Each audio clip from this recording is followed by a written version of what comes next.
주목해서 들어야 될 필요가 있는 것 같아서 동영상으로 한번 올려봅니다. 참고를 하시고요. 예수님을 닮는 삶을 사시기 힘드시죠? 안 힘드세요? 힘드니까 노래도 부르기 힘들죠? 그렇지 않나요? 제만 힘들었나? 뭐 설명했나요?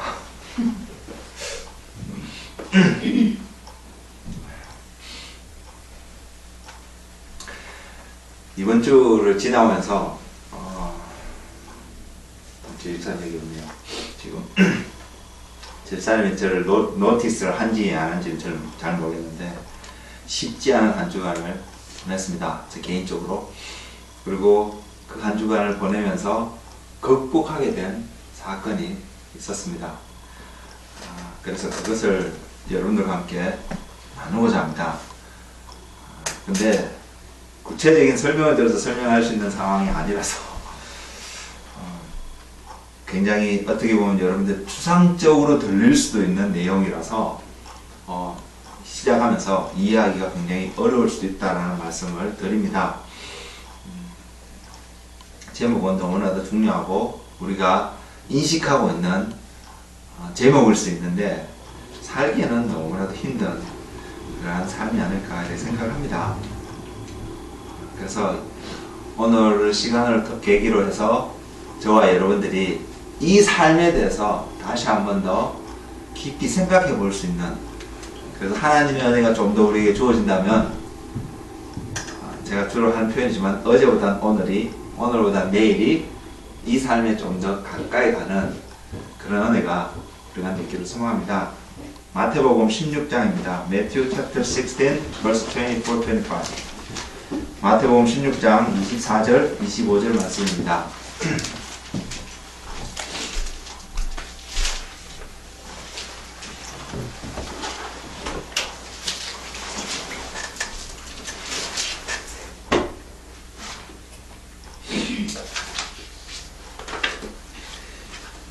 마태복음 16장 24절 25절 말씀 제가 공독하여 드리겠습니다. 이에 예수께서 제자들에게 이르시되 누구든지 나를 따라오려거든 자기를 부인하고 자기 십자가를 지고 나를 따를 것이니라. 누구든지 제 목숨을 구원하고자 하면 잃을 것이요 누구든지 나를 위하여 제 목숨을 잃으면 찾으리라. 여러분 이 말씀을 이해하실 수 있으십니까? Do you guys understand what Jesus say about it? 고개를 끄덕하시니까 감사하네요. 제목을 자기를 부인하는 삶이라는 주제로 여러분들과 함께 나누고자 합니다. 올림픽의 꽃이 무엇인지 아세요?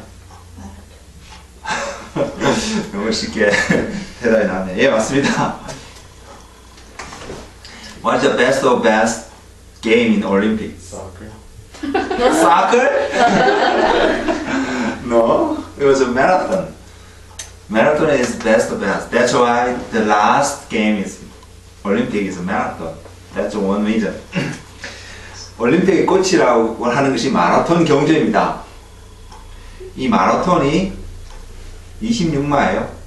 42.195km를 달리는 경주입니다. 요즘 세계 신기록이 정확하게 제가 얼마인지 모르겠지만 2시간 5분대 정도 이렇게 되는 걸로 알고 있습니다. 제가 찾아보지 않았는데 갑자기 마라톤 이야기하면서 생각나는데 1936년 도쿄올림픽에서 송기정 선수가 1장기를 달고 마라톤을 우승하는데 그때 기록이 아마 2시간 36분 어디 그대쯤 될 겁니다. 근데 지금은 2시간 5분대 정확하진 않습니다. 그땐 그대쯤 제가 황영조 선수인가? 그 선수가 2시간 6분대까지 했다는 기록을 예전에 들은 적이 있는데 어쨌든 2시간 정도를 달립니다. 이 마라톤 경주에 있어서 모든 시간이 다 중요하겠지만 제가 봤을 때 출발하는 것은 별로 중요하게 여기지 않는 것 같습니다. 많은 사람이 달리는데 어떤 사람은 제일 앞선에서 출발하고요. 어떤 사람은 몇 줄 뒤에 서서 이렇게 같이 출발합니다. 근데 같이 출발하는데 어떤 사람은 몇 미터 뒤에 있기도 하겠죠. 이런 거 보면서 출발하는 것은 별로 중요하지 않구나라는 생각을 할 수 있습니다. 근데 이 마라톤 경주를 많은 경우에서 사람들이 우리의 인생에 비유를 하고 있습니다. 왜 우리의 인생에 비유를 할까? 마라톤과 우리의 인생하고는 어떤 관계가 있을까? 제가 출발이 중요하지 않다고 말씀을 드렸는데 저는 그곳에서 한 이유가 있지 않을까 생각합니다. 출발이 중요한 육상 경기가 있습니다. 100m 달리기. 누가 일찍 출발하냐에 따라서 결승전에 누가 빨리 도착하냐 거의 결정이 합니다. 거의 9초 안에서 결정을 하기 때문에 호흡도 쉬지 않고 숨도 쉬지 않고 그 선수들은 달립니다. 그래서 빨리 출발하는 것이 너무나 중요합니다. 그리고 수영에서도 빨리 출발하는 것이 참으로 중요합니다. 박태환 선수가 한국 사람으로서는 기대 이상으로 놀라운 성적을 지금까지 기록하고 있는 이유 중에 하나가 박태환 선수가 출발 반응 속도가 누구보다도 빠른 그런 선수라고 합니다. 그래서 스포츠 경기에서 출발이 굉장히 중요한 많은 경주들이 있는데 마라톤은 그렇지 않고요. 우리 인생도 누가 먼저 태어나느냐는 별로 중요하지 않기 때문에 또한 마라톤을 우리의 인생에 비유하고 있지 않을까 이렇게 생각을 해보게 됩니다. 그리고 또 하나는 마라톤 경주를 가만히 보면 물론 하는 지역에 따라 그 코스의 난이도가 조금씩 다르긴 하지만 평지만을 달리진 않습니다. 때로는 오르막길을 달리고요. 때로는 내리막길도 달리고 이렇게 해서 42.195km를 다 달려서 결승점에 도달을 하게 됩니다. 우리의 인생도 그렇지 않을까요? 때로는 평지를 달리듯이 굉장히 쉽게 잘 가는 인생들이 있는가 하면 때로는 오르막길을 올라가듯이 굉장히 어렵게 가고 있는 인생들을 보기도 합니다. 어떨 때는 내가 별로 하지 않아도 노력하지 않아도 모든 것이 내 삶 속에서 너무나 잘 풀리듯이 착착 고속도로를 달리듯이 너무나 잘 가고 있는 인생의 모습이 있다면 어떤 데는 아무리 열심히 노력해도 왜 내 인생은 이렇게 잘 풀리지 않을까 불평할 수도 있는 그러한 우리의 삶을 종종 보기도 합니다. 경험하기도 합니다. 이러한 인생들을 이러한 우리의 삶을 살아가는 데 있어서 크게 두 가지 형태의 삶을 볼 수 있습니다. 그 중에 하나는 자기 자신을 굉장히 피하라는 드러내는 그런 삶이 있다면 반대로 오늘 우리 본문의 제목 오늘 제가 여러분들에게 전하고자 하는 제목과 마찬가지로 자기를 부인하는 그런 삶의 모습이 있습니다. 세상은 어쩌면 자기를 피하라는 시대 제가 자랄 때부터 그 이야기를 들어봤는데 요즘은 더더욱 자신을 프로모션하지 않으면 세상에서 필요한 어떤 것을 얻기가 힘든 그러한 시대에 살아가고 있는 것이 또한 사실입니다. 근데 성경은 여전히 그 반대의 것을 이야기하고 있습니다. 그리고 이 삶은 나의 자신을 부인하는 삶 What is deny myself? 이것을 생각해보는 그런 시간을 가져보았으면 좋겠습니다. 과연 내 삶을 부인한다는 것이 어떠한 의미를 말하고 있는 것일까? 주님은 왜 제자들에게 또는 주님을 따르던 수많은 무리들을 향하여서 이 말씀을 던지시고 계실까? 제가 여러분에게 이렇게 질문을 드리면 여러분들이 그것은 이런 삶입니다 하고 답하기는 어쩌면 너무 쉬울지도 모르겠습니다. 근데 우리가 잘 알다시피 저는 오늘 원웨이 그 노래 찬양하는 것도 너무 힘들었는데 주님 닮는 그런 삶 진짜 원웨이잖아요. 예수님 따라가는 그 삶 그리고 세상에 많은 길이 있다고 하지만 주님을 닮을 수 있는 길은 하나밖에 없습니다. 분명히. 그리고 하나님께 나아가는 길도 하나밖에 없고요. 그 길을 가는 것이 얼마나 힘든 일인지 부인하지 않습니다. 가야 되는 길이지만 힘든 것은 사실입니다. 그런데 주님께서 왜 제자들과 무리들 향해 이 말씀을 하셨고 이 말씀하고자 하는 그 의미가 무엇인지 그리고 이 말씀에 진짜로 들어가게 되면 내 삶이 힘든지 많이 힘든지 한번 생각해 볼 수 있는 그런 은혜가 우리 가운데 있었으면 좋겠습니다. 궁극적으로 자신을 부인하는 삶을 사신 분이 예수님이셨고, 그 예수님이 이 땅에서 어쨌든 사셨던 그 삶의 최종적인 모습이, 그것을 한마디로 표현하는 그 모습이 자기를 부인하는 삶이셨습니다. 그래서 주님이 가신 길이 아니시라면, 주님이 가보지 않았던 길이시라면 결코 제자들과 그 무리들에게 그런 말씀을 하시지도 않으셨을 것입니다. 그래서 주님이 가신 길이 어떤 길인지 우리 한번 되새겨 보기를 원합니다. 주님은 어디에 계셨습니까? 주님이 이 땅에 오시기 전에 주님은 하늘에 계셨습니다. 분명합니다. 그리고 주님은 시간적으로 봤을 때도 시간이 창조되기 전에 태초의 이전에 또 주님은 계셨습니다. 잠언서에 자세히 설명하고 있죠. 그 주님께서 지금으로부터 2000년 전에, 우리가 하늘의 영광이라고 표현하지만 솔직히 그 영광이 어떤 건지 정확하게 잘 표현을 못하는 그 하나님의 영광을, 하늘의 영광을 다 버리시고 이 땅에, 그리고 어떤 모습으로 오시냐면 종의 모습으로 오셨습니다. 이것은 너무나도 잘 알고 있는, 우리가 알고 있는 사실입니다. 성경이 이것을 이야기하고 있고, 우리는 수없이 많은 날 동안 주님이 이 땅에 영광을 버리고 땅에 오셨다는 것을, 종의 모습으로 오셨다는 것을 많이 들었습니다. 빌립보서 2장에도 사도 바울이 동일한 표현을 하고 있습니다. 그가 표현한 것은 이렇게 나타났습니다. 그는 근본 하나님의 본체시나 하나님과 동등됨을 취할 것으로 여기지 아니하시고 오히려 자기를 비워 종의 형체를 가지사 사람들과 같이 되셨고, 사람의 모양으로 나타나사 자기를 낮추시고 죽기까지 복종하셨으니 곧 십자가에 죽으심이라.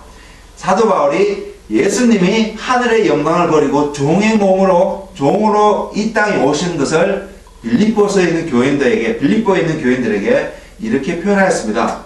그리고 성경에 보면 사도 바울이 자기가 예수님을 따라가는 삶이 어떠한 삶인지를 또한 표현하고 있습니다. 자신이 살고 있는 삶, 예수님이 살아갔던 그 삶을 자신이 어떻게 살고 있는지 표현한 성경 구절이 있습니다.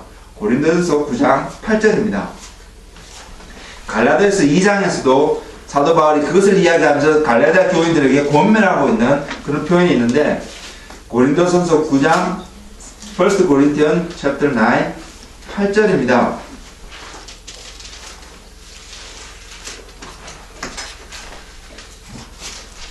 아니요, 8절이 아니에요.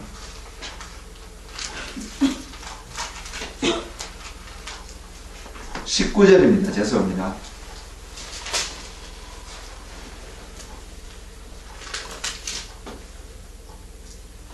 (19절에) 사도 바울이 이렇게 표현하고 있습니다. 내가 모든 사람에게서 자유로우나 스스로 모든 사람의 종이 된 것은 더 많은 사람을 얻고자 함이라. 사도 바울 자신의 신분이 자유인이라고 분명히 선언하고 있습니다. 근데 자기가 지금 살아가는 자기의 신분의 모습은 종의 모습으로 살아간다라고 표현하고 있습니다. 예수님이 이 땅에 살아갔던 그 모습을 사도 바울이 살아가면서 자신의 삶을 표현하고 있는 한 모습이라고 믿습니다. 그래서 유대인들에게 내가 유대인과 같이, 또 율법 아래에 있는 자들에게 율법 아래에 있는 자 같이, 율법 아래에 없는 자는 또한 그러한 자와 같이 그들을 다가가서 그들을 얻고자 하는 사도 바울의 갈망이 이렇게 또한 표현되어 있습니다. 빌립보서 2장에서 사도 바울이 예수님의 삶을 설명하고 있는 이 삶을 통해서 우리는 자신을 부인하는 삶이 어떠한 삶인지 생각해 보기를 원합니다. 먼저는 자신을 부인하는 삶은 빌립보서 2장 한번 볼까요? 2장 6절입니다. 6절 이하에 있습니다.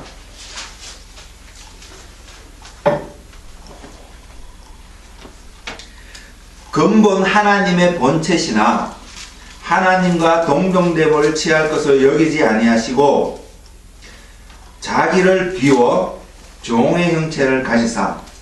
먼저는 근본 하나님과 동등하시나 하나님과 동등될 것을 여기지 않으시고 하신 것이 자기를 비우시는 삶이라고 이렇게 이야기하고 있습니다.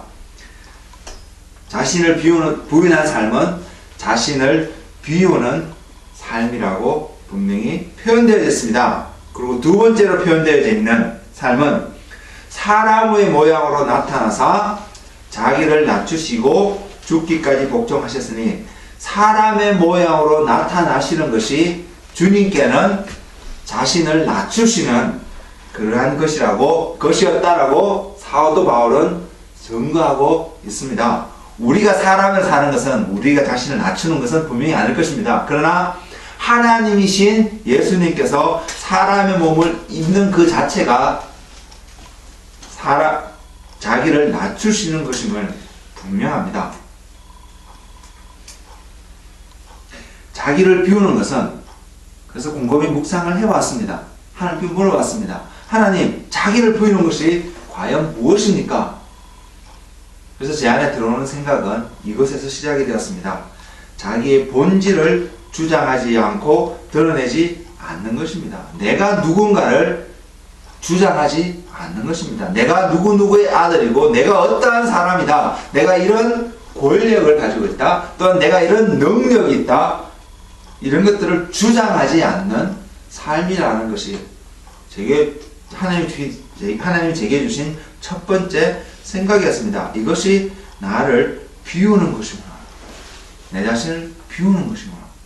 내가 누군가라는 걸 자꾸 내세우게 되면 내 안에서 나타내야 될 근본 본질이신 그분이 드러날 수가 없습니다. 내가 이것을 다 할 수 있다라고 생각하고 내가 이것을 다 할 거야, 나만이 할 수 있다라는 생각까지 비춰가지면 내 삶 속에서는, 여러분의 삶 속에서는 예수님이 나타날 경우의 수가 거의 제로에 가깝습니다. 그리고 여러분의 삶들 속에 다른 사람을 통해서 나타낼 어떤 능력이 있다면 그것이 절대로 나타나지 않을 것입니다.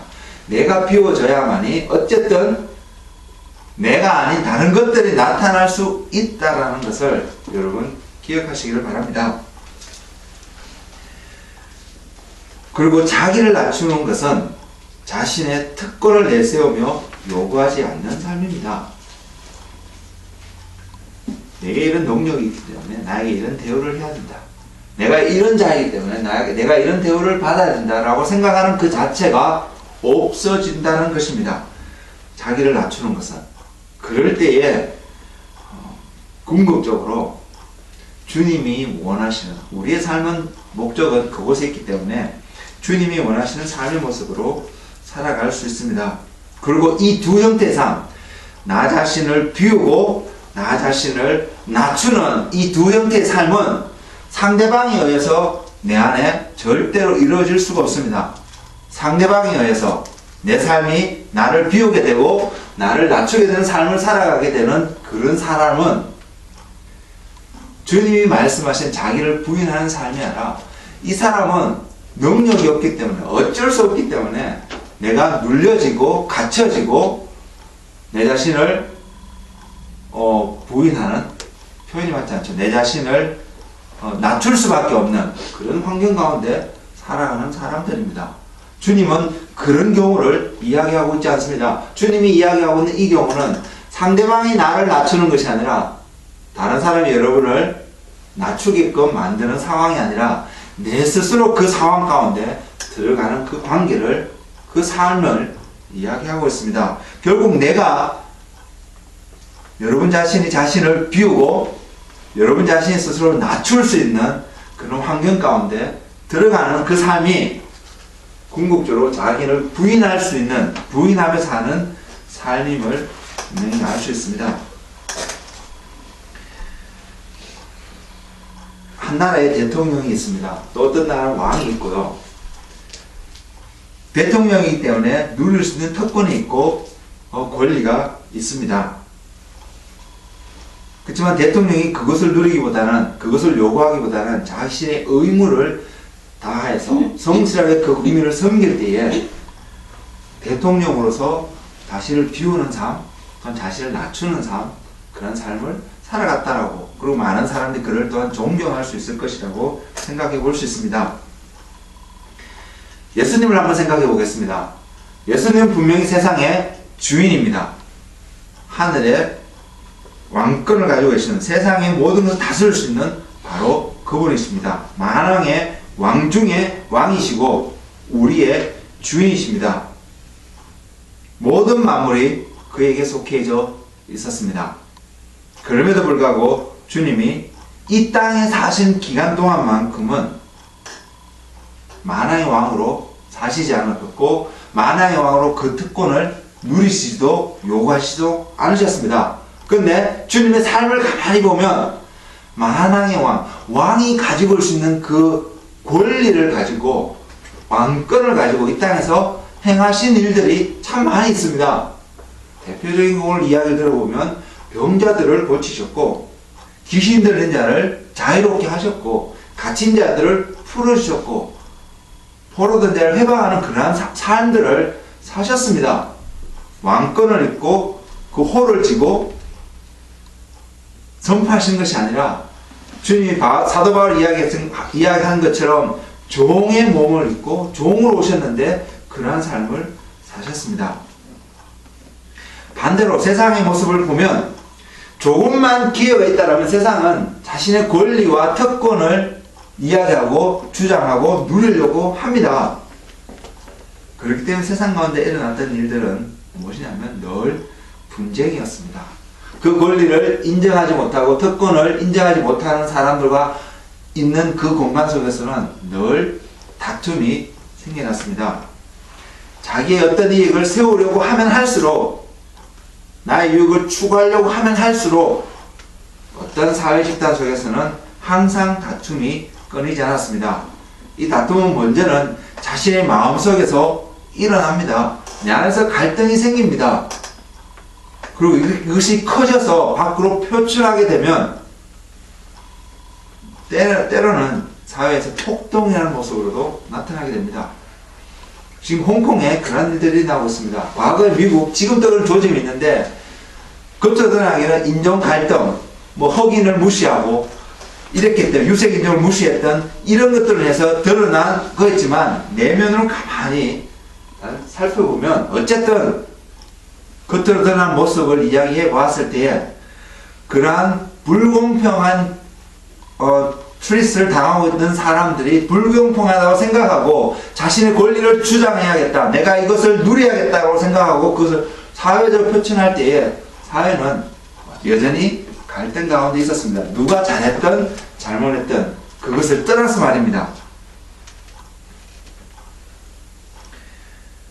근데 인류에게, 하나님께서도 인류에게도 어떤 삶을 주셨습니다.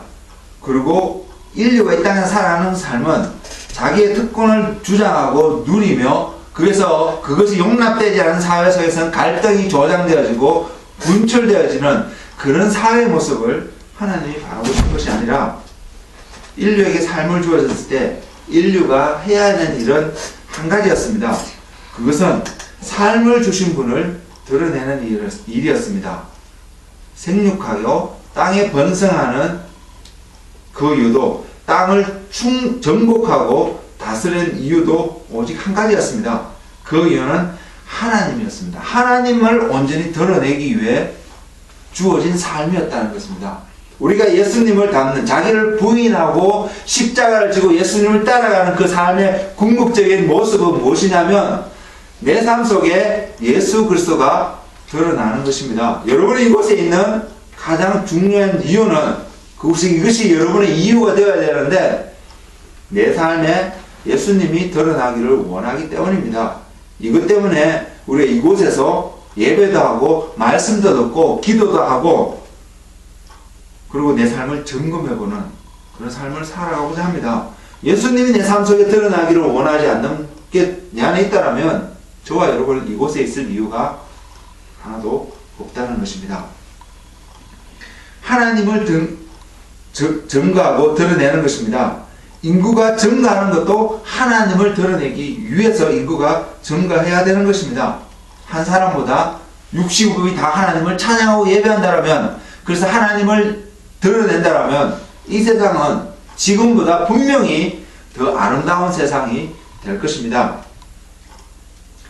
그리고 우리는 때로는 거절하고 우리의 바운더리를 세우고 지켜야 될 그런 이유도 있습니다. 그 이유도 하나님 때문입니다. 나를 지키기 위해서 바운더리를 세우고 거절하는 것이 아니라 하나님 때문에 그것을 할 수 있어야 된다는 것입니다. 모든 것을 내려놓고 바운더리를 무너뜨리는 이유도 하나님 때문입니다. 그럼에도 불구하고 우리의 삶은 늘 실패하는 삶을 사는 것 같습니다. 알고 있는데도, 이렇게 살아야 되는 줄 아는데도 잘 안 되는 삶이 우리의 삶인 것 같습니다. 주님은 이 땅에서 그렇게 하셨잖아요.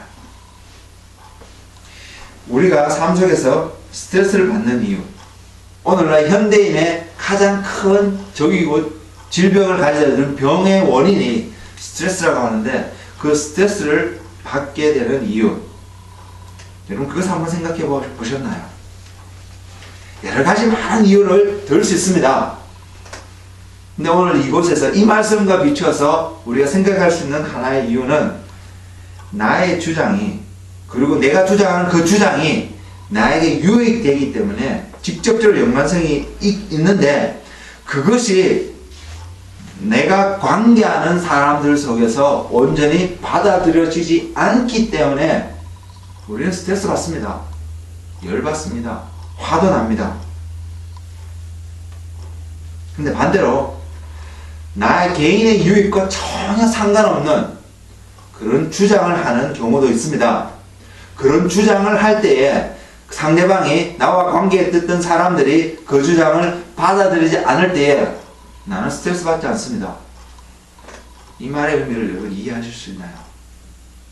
내가 스트레스 받을 때는 내가 주장하는 게 옳든 그르든 간에 나의 유익에 관계된 것을 주장하는데 이루어지지 않기 때문에 스트레스를 받고요.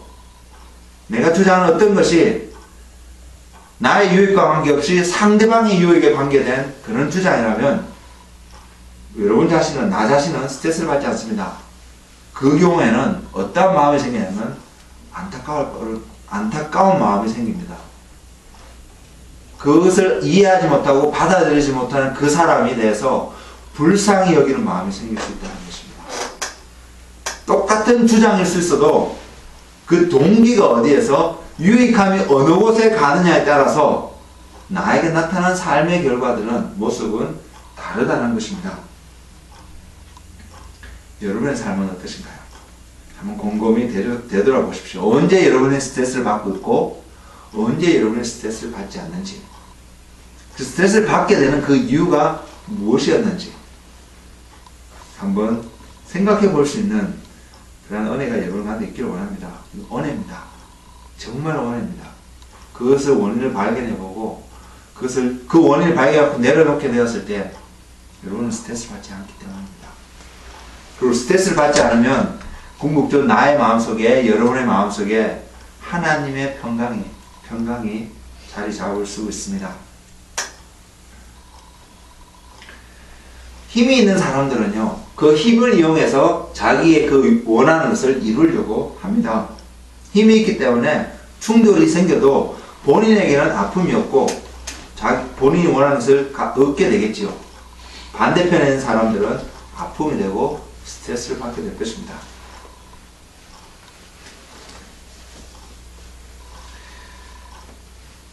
그리고 그 힘이 없는 반대편에 있는 그런 사람들은 힘 있는 사람들 향하여 불평하고 불만하고 욕하며 살아가는 삶을 살아가는 것이 오늘날 이 사회가 나타나고 있는 삶의 하나의 형태입니다. 성경은 이미 이런 삶에 대해서 죄라고 이야기하고 있습니다. 결국 죄는 나 자신을 보게 합니다. 그것이 은혜가 되었을 때 여러분은 나 자신을 보게 되고 그것을 돌이킬 수 있는 힘을 얻을 수 있습니다. 그리고 또한 모두가 자신을 바라보며 자신을 위한 삶을 살려고 무던히도 노력을 하기 때문에 다른 사람의 삶을 받아들이기가 힘든 것 또한 사실입니다. 그래서 인류의 역사는 갈등의 역사고 전쟁의 역사라고 말할 수 있습니다. 지금으로부터 2000년 전에 매우 특이한 일들이 이스라엘에 일어났습니다. 어떤 일이냐면 많은 사람들이 자기의 욕구를 채우기 위해서 살아왔던 당시에 수많은 사람들이 어떤 한 사람을 만났습니다. 그리고 그 사람을 만날 때마다 그들의 삶의 필요들이 채워지는 것을 경험해 보았습니다. 그리고 그 사람들의 마음속에는 그 사람을 따라가면 나의 삶의 필요들이 채워지고 그 사람처럼 세상이 그 사람을 존경하고 높이는 모습들을 또한 보았기 때문에 나도 그럴 수 있을 거라고 생각하고 많은 무리들이 그분을 따랐습니다.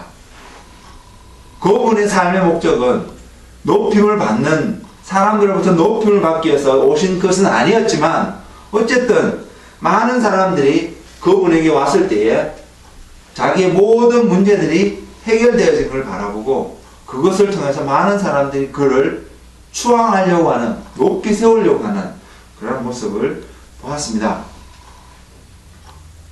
그리고 또한 이스라엘 백성들에게는 그 메시아에 대한 그런 예언적인 말씀도 가지고 있었기 때문에 이분이 그분이 아닐까, 바로 그분이 메시아가 아닐까, 이분이 우리의 왕이 되면 내가 그래서 그분과 어떤 특별한 관계에 들어가면 내 삶도 더 풀리는 삶이 되고 이분을 통해서 더 많은 어떤 유익함을 얻을 수 있지 않을까.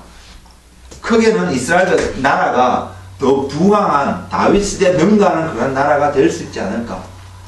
이러한 생각들, 작게는 개인적으로 더 많은 유익들을 얻을 수 있지 않을까. 지금보다 더 안락한 삶을 살아갈 수 있지 않을까. 이런 생각들을 가지며 그분께, 예수님께로 나온 것 같습니다.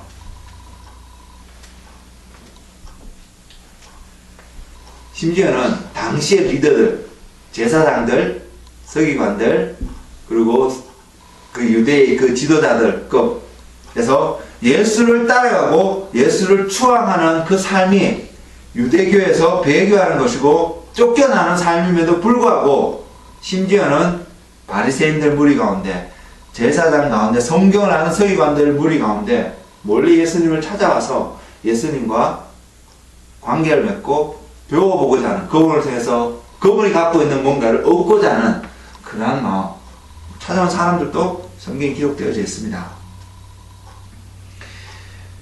예수님의 제자들도 예외가 아니었습니다. 특별히 야고보와 요한이 있습니다. 그들이 예수님께 나와서 이런 요청을 하고 있습니다.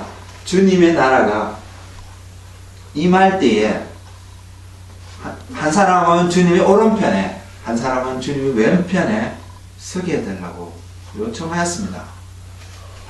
두 제자만 그런 마음이 있었던 것이 아니었습니다. 이 이야기를 들었던 나머지 제자들도 그들을 향해서 분개하였습니다. 화를 내었습니다. 왜 화를 내었을까요? 그들도 만약 그런 일이 있다면 그런 자리에 앉고 싶은 마음이 그들 속에 있었기 때문입니다. 단지 야고보와 요한처럼 예수님께 나와서 아직 그 이야기를 못했을 뿐이지 마음속에는 있었기 때문에 그런 생각을 하였습니다. 베드로도 그랬습니다. 예외가 아니었습니다. 하나님의 은혜로 베드로가 예수 그리스도가 누구인지를 고백하는 사건이 마태복음 16장에 있습니다. 그러면서 고백을 했는데 그 고백을 속에서 예수님이 베드로에게 예수님이 앞으로 하셔야 될 중요한 일을 베드로뿐만 아니라 그곳에 있는 사람들의 제자들에게 조금씩 이제 이야기하기 시작하셨습니다. 성경 어디에도 그 고백이 있기 전까지 예수님이 십자가로 가시게 될 것이라는 것을 이야기하고 있지 않습니다. 그 고백 위에 예수님이 메시아구나, 예수님이 우리를 구원하실 바로 그분이시고 예수님이 바로 하나님의 아들이시구나, 비록 사람의 몸을 입고 우리 가운데 지금 나타나셨지만 그분이 바로 하나님의 아들이시고 그분이 만왕의 왕이시구나를 알아보기 시작한 그 시점에 주님이 궁극적으로 이 땅에 오신 목적에 대해서 제자들에게 알리기 시작을 하셨습니다. 그 이야기를 듣자마자 베드로가 뭐라고 이야기한 줄 아십니까? 그런 일이 절대로 일어날 수가 없습니다. 어떻게 주님에게 그런 일이 일어날 수 있겠습니까? 내가 늘 맡겼습니다. 세상에 보면 엄청난 헌신과 충성을 하는 듯한 발언을 베드로가 하였습니다. 그런 베드로에게 예수님이 사탄아 내 뒤로 물러가라 라고 하였습니다. 가장 들으면 안 되는 그러한 정죄의 말씀, 심판의 말씀을 베드로가 그 순간에 또한 들었습니다. 왜 그랬을까요? 왜 베드로가 주님의 길을 막으려고 하였을까요? 한 가지는 분명하다고 생각합니다. 베드로도 야고보와 요한 같은 생각이 여전히 마음속에 있었기 때문에 주님이 죽으면 다 끝나니까 제자들이 실제로 그랬습니다. 그런 이야기를 듣고 배움을 입었지만 부활하신 주님을 만나기 전까지 주님이 십자가에 달려 무덤에 묻히는 그것을 바라본 모든 제자들이 이제 다 끝났다라고 희망이 다 사라졌다고 생각했습니다. 그래서 각자 자기들의 고향으로 하나 둘씩 돌아가기 시작을 했습니다. 그들이 예수님을 부활하신 예수님을 만나게 됐을 때 그들의 삶은 바뀌게 되었지만 그때까지 그들의 생각과 삶은 여전히 자기를 부인하는 쪽에 놓여있는 삶이 아니라 자신을 드러내고자 하는 쪽에 삶이 놓여 있었음을 분명히 우리는 볼 수 있습니다.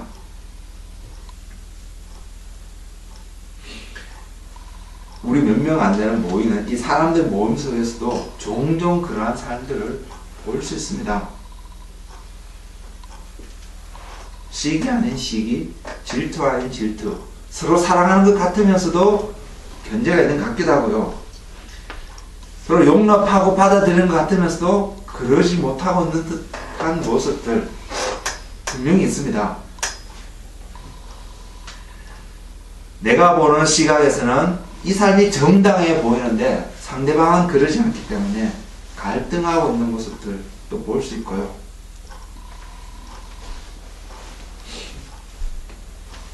이러한 삶의 모습이 특별히 지난 일주일간에 제 속에 있었습니다.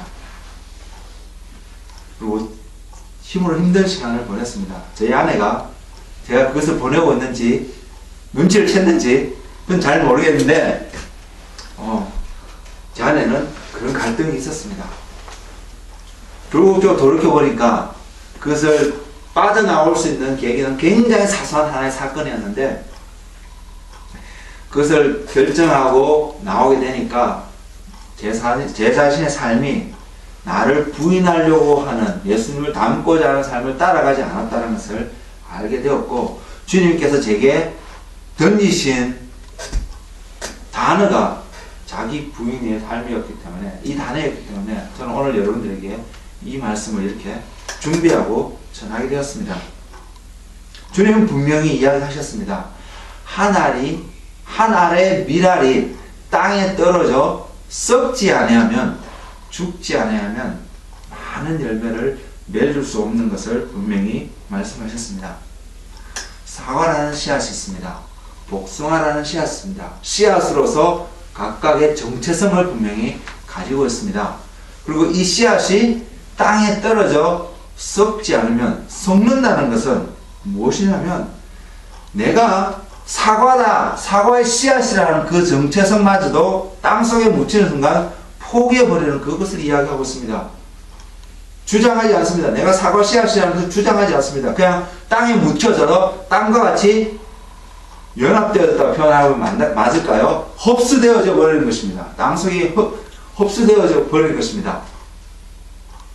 자신을 비우는 것이 그곳에 있을 거라 믿습니다. 그때에 햇빛이 그것을 채우고요. 물이 그것을 채우고요. 땅속의 영양물이 그곳 가운데서 채워져서 새로운 생명이 그곳에서 태어난다는 것입니다. 우리가 이 땅에서 살아가는 삶은 썩어 죽어가는 삶입니다. 자신의 정체성이 땅에 묻혀서 없어질 때에 새로운 정체성이, 새로운 나가 나타납니다. 그것은 처음부터 나라는 삶을 통하여서 드러나기를 원했던 주님의 오리지널한 계획이 그때서 드러난다는 것입니다. 사과 씨앗이 땅에 떨어져 썩지 않고 그것에 있으면 그것을 다시 꺼내봤을 때 많은 사람들이 이것은 사과 씨앗이라고 이야기할 수 있을지는 모르겠지만 이 씨앗을 통해서 아무것도 얻을 수가 없습니다. 저와 여러분을 보면서 누구라고 이야기할 수 있겠지만 우리가 궁극적으로 죽지 않으면, 썩어 없어지지 않으면 저라는 자신, 나를 통해서, 여러분이란 자신을 통해서 궁극적으로 드러나야 되는 그 열매를 맺을 수 없다는 것입니다.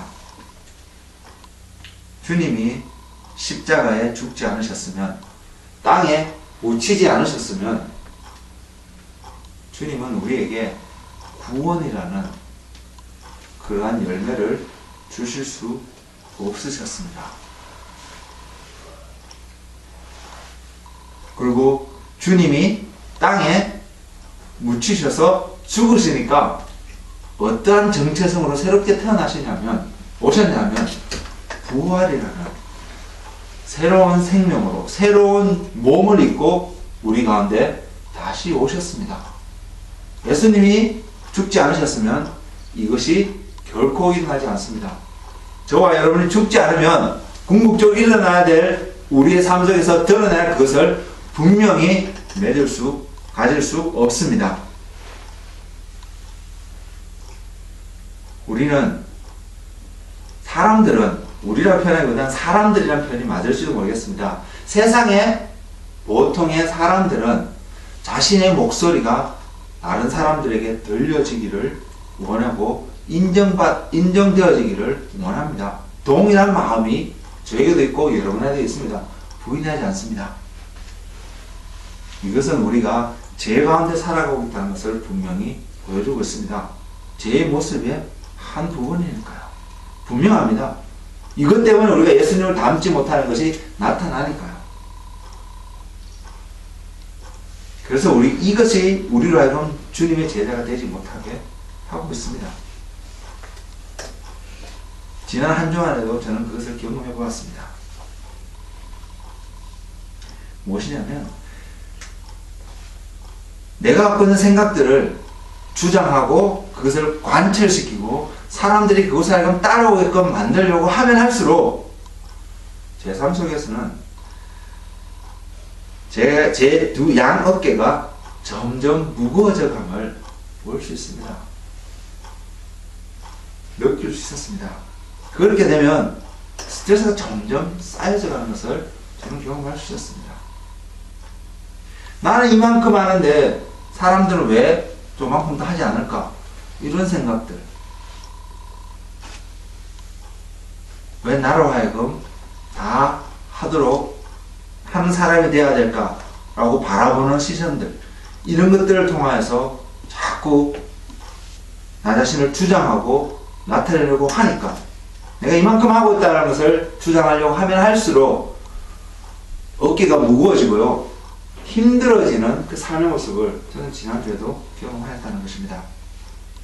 그래서 그것이 잘 해결되지 않으니까, 풀리지 않으니까 화가 나고 짜증이 나고 하는 이런 모습들이 제 안에 분명히 생기는 것을 보았습니다. 그리고 알다시피 분노가 나고 화가 나면 날수록 내 삶 속에서는 하나님의 평강을 잃어버리고 있는, 하나님과 전혀 관계없는 삶을 살려고 하는 그러한 모습이 나타나는 것을 저는 보았습니다. 근데 내가 내 것을 주장하지 않으려고 내려놓았을 때, 그것을 포기하였을 때 하나님이 다시 내 마음속에 평강을 주시고요, 그것을 할 수 있는, 다시 그 일들을 할 수 있는, 주변 모든 것을 바라보지 않고 내게 주어진 그 길, 내가 해야 될 어떤 일들을 불평과 불만 없이 그냥 갈 수 있는 힘이 생기는 것을 저는 경험하였습니다. 우리 이 비밀들을 간직하고 살아갈 수 있기를 원합니다. 우리 앞에 놓여진 일들이 있습니다. 때로는 상대방이 이것을 해줌으로 해서 그 일들이 쉬워지고 가벼워질 수 있습니다. 그리고 내가 가진 위치가, 내가 하고 있는 일들이 그것을 요구할 수 있고 요청할 수 있는 권리가 있을 수도 있습니다. 근데 상대방이 내가 생각하는 만큼 따라와 주지 않을 때, 기대치에 미치지 않을 때에 갈등하게 되고, 그 갈등이 심해지면 화도 나게 되고 표출되어지기도 합니다. 엉뚱하게 가까이 있는 사람들에게 스트레스가 전가되기도 합니다. 이것이 우리 인생의 삶의 한 모습입니다. 근데 이것을 내려놓을 때요, 내가 상대방에서 그걸 요구하고자 하는 나의 특권을, 나의 권리를 내려놓게 될 때에 그러한 갈등 없이 그냥 내게 주어진 그 일들을 감당할 수 있다는 것입니다. 그리고 그것을 감당할 때에 내 마음속에 하나님의 평강이, 하나님이 함께하는 것을 볼 수 있고요. 내 마음속에 하나님의 평강이 세워지니까 보여지는 만나게 되는 사람들과의 관계 속에서 새로운 모습이 보여줄 수 있고 경험할 수 있습니다. 나를 위한 삶은 나 자신을 날마다 감옥에 가두게 됩니다. 저는 그것을 경험했습니다. 반면에 하나님을 위한 삶, 자신을 부인하는 삶은, 즉 죽는 삶은 평강을 누리게 되고 더욱더 자유롭게 되어지는 것을 보았습니다. 그래서 십자가가 중요한 것 같습니다.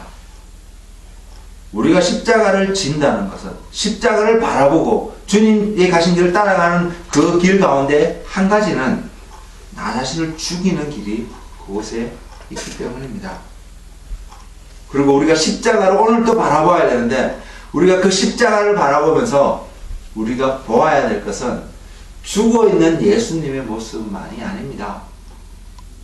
죽어있는 나의 모습을 볼 수 있어야 합니다. 이 뒤에 있는 십자가를 보면서 내가 저곳에서 죽었구나 하는 것을 여러분 생각할 수 있어야 합니다. 볼 수 있어야 합니다. 내가 날마다 지고 가야 하는 십자가는 나의 죽음인 것 같습니다.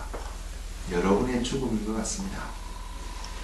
이곳을 지고 가는 자만이 주님과 같은 삶을 분명히 살아갈 수 있습니다. 사도 바울도 베드로도 결국은 이 길을 걸어갔습니다. 야고보 사도도 사도 요한도 그 길을 걸어갔습니다. 시작은 주님의 오른편에 왼편에 앉기를 원하는 욕망 속에서, 갈망 속에서 시작했을지는 모르겠지만 결국 그들은 그 자리를 다른 사람들이 양보할 수 있을 만큼 자기를 부인하고 주님이 원하시는 그 삶으로 살았습니다. 그래서 사도 바울이, 제가 종종 이 말씀을 여러분들에게 자주 드리는 것 같은데, 이 고백을 하였던 것 같습니다. 그리스도와 함께 십자가에 못 박혔나니 그런즉 이제는 내가 사는 것이 아니요 오직 내 안에 그리스도께서 사시는 것이라. 내가 죽어 있는 나, 내가 매달려 있는 십자가, 그것을 볼 때에, 죽어질 때에 우리는 하늘의 밀이 땅에서 썩어질 때에 많은 열매를 맺는 것과 같이 주님이 원하시는 그 열매를 맺을 수 있습니다. 내 안에 예수 그리스도가 온전히 사시는 날까지 오늘도 우리 자신을 그렇게 부인할 수 있는, 그래서 주님을 드러낼 수 있는 그런 삶의 여정을 걸어가시는 주님의 백성이 되기를 축복합니다. 말씀을 마치겠습니다. 말씀을 마치고 기도를 하는 시간을 갖겠습니다. 어제 말씀을 준비하면서 생각나게 하신 주님 찬양이 있어서 찬양을 부르며 기도의 자리로 갔으면 좋겠습니다. 이사야서 53장 말씀이 있습니다. 한번 펼쳐볼까요? 이사야서 53장. 우리가 잘 알 수 있는데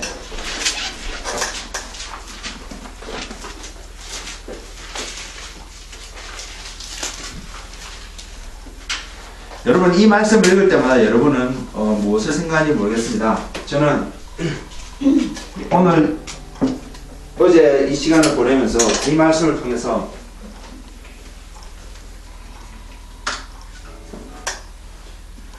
제가 새롭게 봤다기보다는 다시 한번 더 보게 되었던 말씀이 있습니다.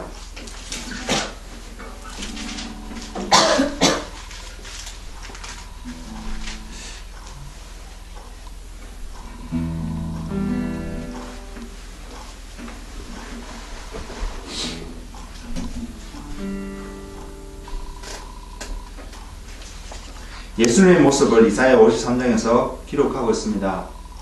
그 기록하고 있는데 뒤 후반절에 가면 이런 이야기가 있습니다.